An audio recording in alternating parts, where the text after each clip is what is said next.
And to break down what might happen next, we brought in Crime Watch Daily legal contributor Misty Marris and Dr. Turpin. Thanks for being here, guys. Misty, what kind of defense can you possibly mount for this couple? Well, this is the type of case that's very difficult for a defense attorney, but remember, it is innocent until proven guilty. One of their focuses, I think, is going to be the fact that there are these photographs from 2016 that show a happy family. They don't show signs of malnourishment. They don't show signs of trauma.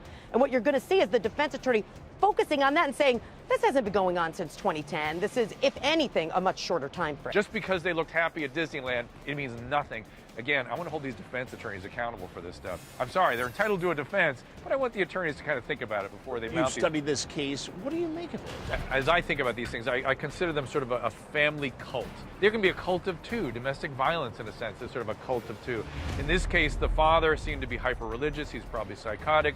The wife has what we call folie à deux. She sort of gets a Stockholm syndrome, feeds into his nonsense, and together they sort of develop this shared delusional system in which they abuse their kids for reasons that they feel justified, and there is no excuse for it. These people, the Turpins, are going to serve time. When the police walked into their home, there were adults chained to the bed. I mean, you've got false imprisonment, you got torture just on those cases. So they're going to go through each individual child and try and negate some of the felons. Do you think the defense is going to go so low as to bring in some sort of religious defense, that the church and state division will be... Look, it would be fact sensitive, but there's a line in the law that crosses over child abuse, whether or not it is part of your religious practice or not. So that exists. It's not okay. No matter what your religious belief is. How in the world are these kids going to ever have a relationship in the future?